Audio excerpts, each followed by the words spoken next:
کہ اگر آدمی طاقتور نہ ہو، اگر آدمی کے پاس بھاری اسلحہ نہ ہو، اگر بھاری قوت نہ ہو جو دشمنوں پہ ظلم کر رہا ہے، اس جیسی اگر ہماری طاقت نہ ہو، ہم روکنے کی طاقت نہ رکھتے ہوں تو نہ روکو انہیں، اور اس ظلم کو نہ روکو۔ انہیں یہ جواب مل جاتا۔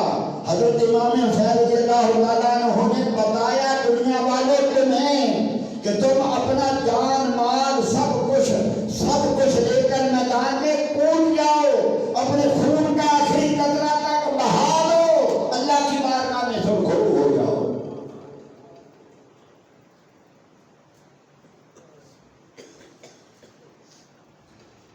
أرأيت الذي يكذب بالدين فذلك الذي يدعو اليتيم ولا يحض على طعام المسكين۔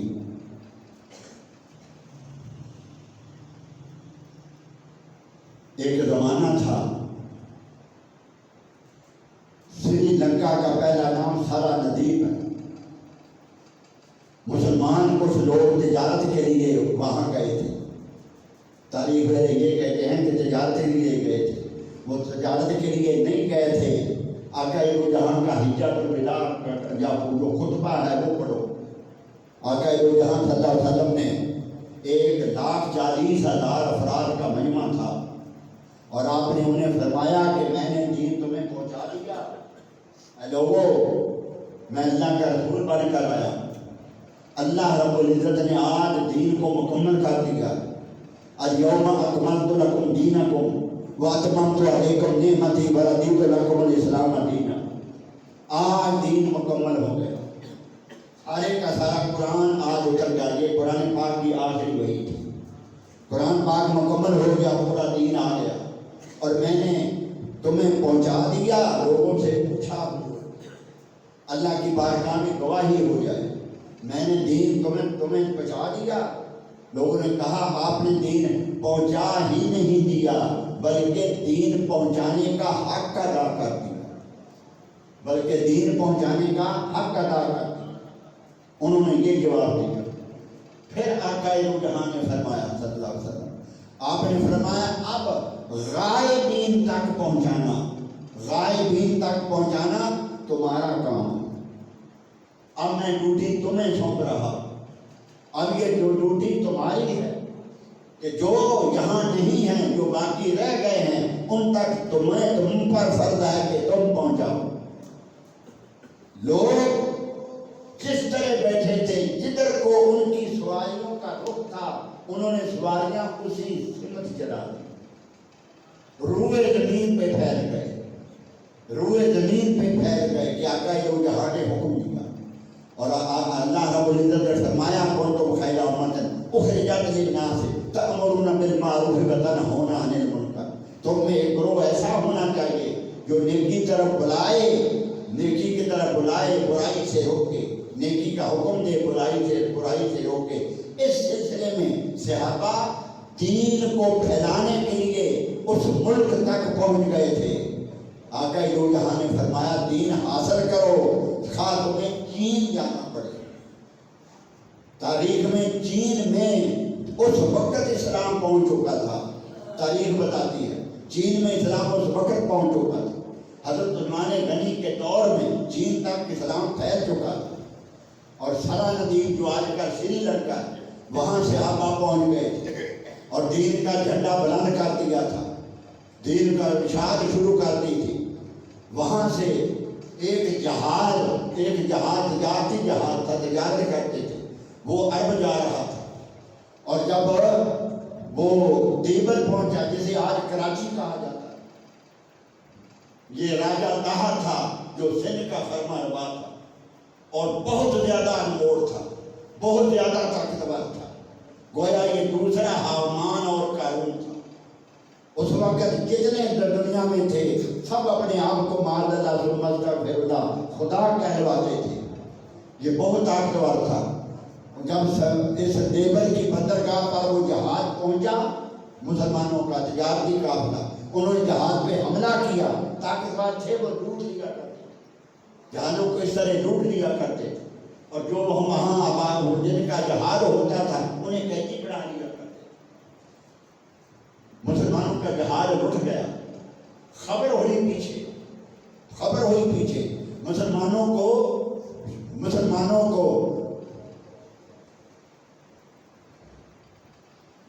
یہ پریشانی تھی کہ اس کی دو افواج موسیٰ بن نصیر افریقہ میں اور ایک اور فوج دوسری سری لنکا میں لڑ رہی تھی, دوسرے محاذوں پر افریقہ میں لڑ رہی تھی, اور دوسرے محاذوں پر تھا. دو افواج باہر لڑ رہی تھی. قتیبہ بن مسلم وحبی وہ ادھر لڑ رہا تھا, موسیٰ بن نصیر افریقہ میں لڑ رہا تھا. دو محاذ کھلے ہوئے تھے مسلمانوں کے. تیسرا محاذ کھولنے کی اسلامی سلطنت متحمل نہ تھی, طاقت نہ تھی. ابھی جہاز لوٹے جانے کا پتہ چلا, مگر اسی پریشانی میں خاموشی چھا گئی. اتنے میں انہوں نے دوسرا جہاز بھی لوٹ لیا. دوسرا اس کا جو سربراہ تھا وہ ابو الحسن تھا, وہ دوسرا جہاز آیا, کراچی والوں نے وہ بھی لوٹ لیا. اس کا جو گورنر تھا اس کا نام پرتاپ رائے تھا. یہ بہت بڑی طاقت تھی ان کی, وہ اپنی طاقت میں اندھے ہو چکے تھے. مسلمانوں کا پتہ تھا, مسلمانوں کا علم تھا انہیں. وہ جانتے تھے کہ مسلمان وہ ہیں جنہوں نے کیسر و کسرا کو غزو کا چاک کی طرح بہا دیا تھا. اس کے پتھر کے کڑے مسلمانوں کے لیے ریت کے گروندے ثابت ہوئے تھے اور غزو کا چاک کی طرح بہا کے لے گئے. ان کی جو فوج شکست کھاتی تھی میدان سے, دشمن کی فوج جو شکست کھاتی تھی اور شکست کھا کے پیچھے دوڑ کے شہروں میں جاتے تھے, تو اپنے آپ کو سچا ثابت کرنے کے لیے لوگوں کو بتایا کرتے تھے. مسلمانوں کی فوج کے متعلق دشمن اپنے لوگوں کو بتاتے تھے کہ ان کے گھوڑے ہوا میں اڑتے ہیں. مسلمانوں کے گھوڑے ہوا میں اڑتے ہیں, ان کے گھوڑے ہوا میں اڑتے ہیں. ان کی تلواریں ایسے چلتی ہیں کہ ایک جگہ تلوار مارتے ہیں 4 سر اڑ جاتے ہیں.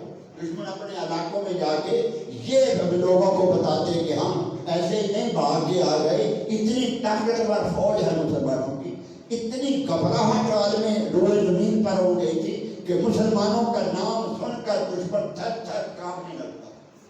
لیکن یہ بدبخت اپنی طاقت میں اندھا ہو چکا کہ مسلمانوں نے پہلے جہاز کا نوٹس نہیں لیا, اب دوسرا جہاز بھی لٹ گیا, پھر تیسرا جہاز آیا وہ بھی لٹ گیا. اس میں 2 بچے تھے, 2 نوجوان تھے, ایک بہن تھا ایک بھائی تھا. ایک بہن تھی ایک بھائی تھا. ڈاکوؤں نے ان پر حملہ کیا. انہوں نے ڈاکوؤں کو جرگمال بنا کر اپنا قیدی بنا لیا. وہ ان کے ساتھ آ رہے تھے. جب دیوبند کی بندرگاہ پر پہنچے تو انہوں نے اپنی اس عادت کے مطابق, ان کا خوف اتر چکا تھا کہ مسلمان تو نوٹس ہی نہیں لیتے, انہوں نے تیسرے جہاز پر بھی حملہ کر دیا. انہوں نے مزاحمت کی, لیکن ان کے پاس آتش کی مادہ سیاہ ہانڈیاں تھیں. انہوں نے جہازوں میں آگ لگا دی. انہیں جہاز چھوڑنا پڑا, کشتیوں میں بیٹھے. وہ ڈاکو جو تھے وہ مسلمان ہو چکے تھے راستے میں. انہوں نے اس بہن کو اور بھائی کو ایک کشتی میں بٹھایا اور دراز کی تاریکی میں لے گئے, حفاظت کے لیے لے گئے. جہاز انہوں نے لوٹ لیا, انہیں قیدی بنا دیا. اندازہ کرو کہ مسلمانوں کی سلطنت, مسلمانوں کی بادشاہی, بصرہ کا گورنر حجاج بن یوسف تھا اور مسلمانوں کا خلیفہ ولید بن عبد الملک تھا. اس وقت 2 محاذ کھلے ہوئے تھے. ایک موسیٰ بن نصیر کی عادت کر رہا تھا, وہ موسیٰ بن نصیر جس نے ساری زمین کو فتح کر کے مسلمانوں ہوش کے ناخن لو, تمہارے اسلاف کیا تھے, تم ان کی باقیات ہو. اپنے اسلاف کی طرف دیکھو تو صحیح, وہ کس طرح اپنا اعتبار انہوں نے گزارے. مشرق سے لے کر مغرب تک اسلام کس طرح پھیلایا. تمہارا وقت آ گیا تو سلطنتیں سمٹنا شروع ہو گئی. مسلمانوں کی سلطنتیں سمٹنا شروع ہو گئی. ان کی ادوار تھے, انہوں نے وہاں تک اسلام پہنچایا جہاں تک پانی تھا. موسیٰ بن نصیر نے جب ساری زمین فتح کر لی تو سمندر کے کنارے جا کر اپنا گھوڑا پانی میں ڈال دیا اور دونوں ہاتھ بلند کر کے پکارا کہ باری تعالیٰ تیری زمین ختم نہیں ہوئی، تیری زمین ختم ہو گئی، موسیٰ بن نصیر کے بالو ابھی شل نہیں ہوئے، تیری عزت کی قسم اگر زمین آگے ہوتی میں وہاں تک جاتا جہاں سے سورج طلوع ہوتا ہے۔ تمہارے اسلاف وہ تھے، تمہارے اسلاف وہ تھے، ان کی زندگیوں کو پڑھو تو صحیح، انہوں نے اسلام تمہارے تک پہنچایا کیسے تھا؟ جب تم آرام پرست ہو گئے، جب تم آرام پرست ہو گئے، جب تم دوسروں کے دریولہ گر ہو گئے، تم کفر کی دھولی میں جا بیٹھے، تم آرام پرست ہو گئے، تم نے دولت کو جوڑنا شروع کر دیا، تم نے دولت کو جوڑنا شروع کر دیا۔ اپنی تاریخ کو پیچھے نظر مارو، خدا کی قسم تم شرمسار ہو جاؤ گے، تمہاری گردنیں شرم سے جھک جائیں گی۔ محمود غزنوی تمہیں اللہ نے تو یہ ذخیرے کس لیے دیے تھے؟ یہ سونے کے ذخیرے رب نے کس لیے دیے تھے؟ یہ تیل کے ذخیرے کس لیے دیے تھے؟ یہ پٹرول کے ذخیرے کس لیے دیے تھے؟ یہ تانبا زمین کے اندر تمہیں کس لیے دیا تھا؟ کیوں یہ مال دولت تمہیں عطا کی تھی؟ کس وجہ سے کی تھی؟ کس لیے کی تھی؟ اسے کیوں دیا تھا تمہیں؟ تم نے اسے استعمال کہاں کرنا تھا اور کہاں استعمال کر رہے ہو؟ تم نے کتنا طاقتور بننا تھا؟ تم نے امت مسلمان کی سرپرستی کرنی تھی، تم نے امت مسلمان کی سرپرستی کرنی تھی۔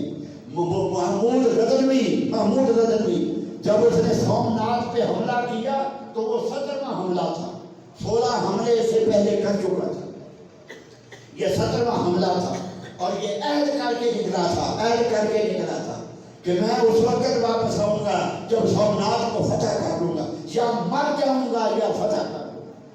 پوری فوج نے عہد کر دیا تھا، لڑتے جا رہے تھے۔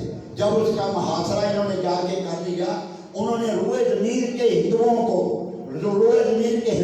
خبردار کر دیا۔ پوری دنیا کے ہندو سمٹ کر سومناتھ کی حفاظت کے لیے آ رہے تھے۔ محمود غزنوی کی فوج نے اس قلعے پر محاصرہ کیا تھا اور پیچھے سے آ کر ایک شیو دیو تھا، ایک مہار دیو تھا، ان کی فوجوں نے آ کے محمود غزنوی کی فوج کا محاصرہ کر دیا۔ آگے بھی دشمن تھا، پیچھے بھی دشمن تھا، آگے بھی دشمن تھا، پیچھے بھی دشمن تھا۔ رات کا وقت تھا۔ محمود غزنوی سجدے پڑ گیا، اللہ کی بارگاہ میں سجدے پڑ گیا کہ باری تعالیٰ میں نے اس پہ چڑھائی اس لیے کی تھی کہ تیرا شریک انہوں نے دنیا میں پال رکھا ہے، یہ اسے خدا سمجھتے ہیں، اس کو الہ سمجھتے ہیں، اس کو معمول سمجھتے ہیں۔ ہم تو چاہتے ہیں کہ دنیا میں تیرا نام رہے، ہم تو چاہتے ہیں دنیا میں تیرا نام رہے۔ یہی حضرت علامہ اقبال نے اشارہ کیا تھا، ہم جو لڑتے تھے جنگوں میں مصیبت کے لیے اور تیرے نام پہ لڑتے تھے کیا دولت کے لیے؟ تھی نہ کچھ دیر گلی اب ہمیں اپنی حکومت کے لیے، ہم تیر میں پھرتے تھے کیا دولت کے لیے؟ قوم اپنی جو زر و زواہر پر مرتی تو بت شکنی کے عوض بت فروشی کے عوض بت شکنی کیا کرتی؟ ٹل نہ سکتے تھے اگر میدان جنگ میں اڑ جاتے تھے۔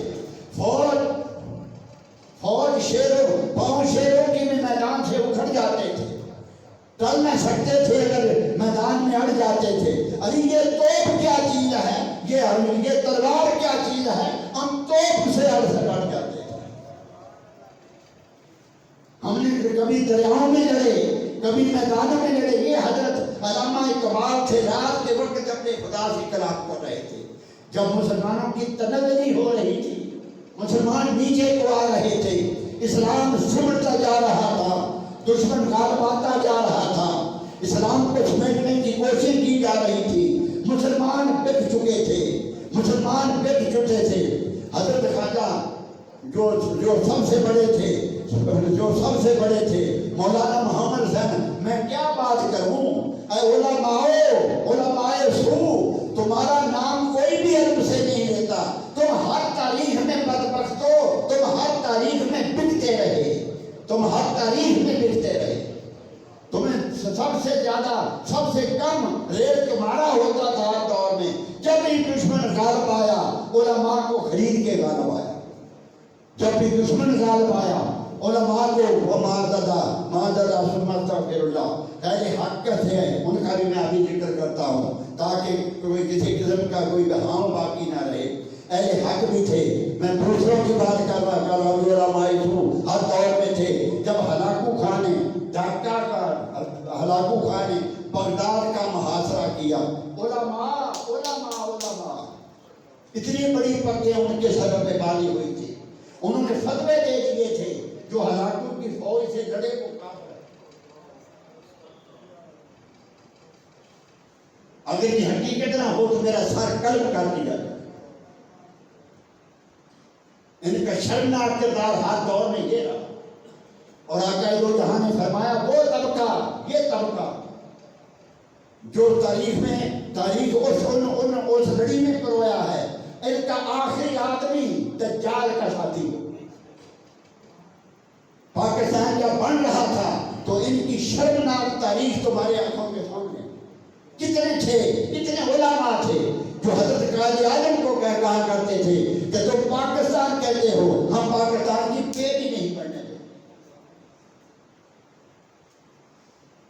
اتنے بڑے خطیب تھے کہ شام کے عشاء کے وقت خطاب شروع کرتے، اور جب لوگوں کو تب پتہ چلتا جب وہ یہ فرماتے کہ اب وضو کر کے لوگوں مسجد میں چلے جاؤ، صبح کی نماز کا وقت ہو گیا۔ ساری رات کا پتہ ہی نہیں چلتا تھا۔ جب پاکستان بن گیا تو پھر وہ یہ کہتے تھے ہم چاہتے نہیں تھے بن جائے، لیکن بن گیا ہے تو ہم اب اس کی حفاظت کریں۔ میں اگر نام لوں خدا کی قسم میں سب پردے اٹھاؤں، تم شرم سے جھکتے جھک کر مر جاؤ جو یہ کچھ کہا اپنے اخلاق کو دیکھ کر۔ سب سے پہلے انہوں نے علماء کو خریدا اور علماء نے فتوے دے دیے۔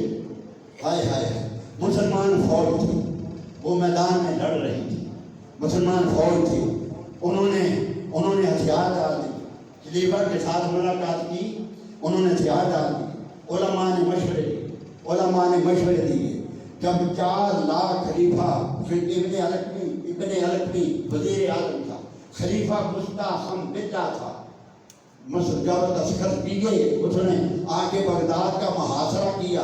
اس وقت 22 لاکھ کی آبادی تھی بغداد کی، 22 لاکھ کی آبادی، اور جب وہ ہلاکو خان نے حملہ کیا اس میں 4 لاکھ مسلمان فوج بھی تھی، 4 لاکھ مسلمان فوج بھی تھی۔ علماء نے فتویٰ دے رکھا تھا جو ہلاکو خان کے خلاف یاد کرے گا لڑے گا وہ کافر ہے، انہوں نے فتویٰ دے رکھا تھا۔ اس وقت جب ڈھاکہ میں قتل و غارت ہو رہی تھی تو وہ لکھتے ہیں، تاریخ شاہد ہے کہ جب وہ بغداد کی مہم سے فارغ ہو کر نکلا اس وقت شہر میں چیلوں اور کتوں کے سوا کچھ نہ تھا۔ 24 لاکھ آدمی اس نے تہتے کر ڈالے، 7 دن تک دریا دجلہ میں خون بہتا رہا۔ یہ علماء گئے، یہ مفتیان گئے، یہ دین کے ٹھیکیدار گئے اس کے پاس، وہ فتوے دکھائے کہ ہم نے تمہارے لیے فتوے دیے تھے کہ تمہارے خلاف مسلمان کوئی لڑے گا، ہم تو وہ ہیں، ہم تمہارے ساتھ والے ہیں، ہم نے جو فتوے دیے تھے مسلمان تمہارے خلاف کوئی لڑے گا۔ انہوں نے سب کے کتب خانہ سے سب کتابیں منگوائی، دریائے دجلہ کے کنارے پر رکھ دی۔ انہوں نے کہا ظالموں، یہ کتابیں تم ان کتابوں کو پڑھ کر اسلام کے ساتھ وفاداری نہیں کر سکے، میرے ساتھ وفاداری کیا کرو گے؟ اس نے سب کتابیں دریائے دجلہ میں پھینک دی اور ان بدبختوں کو قتل کر کے دریائے دجلہ میں ڈال۔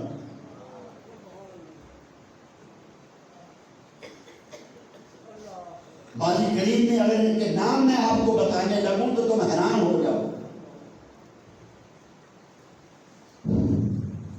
بات یہ ہو رہی تھی کہ محمود غزنوی نے جب اس کا محاصرہ کیا تو پیچھے سے محاصرہ،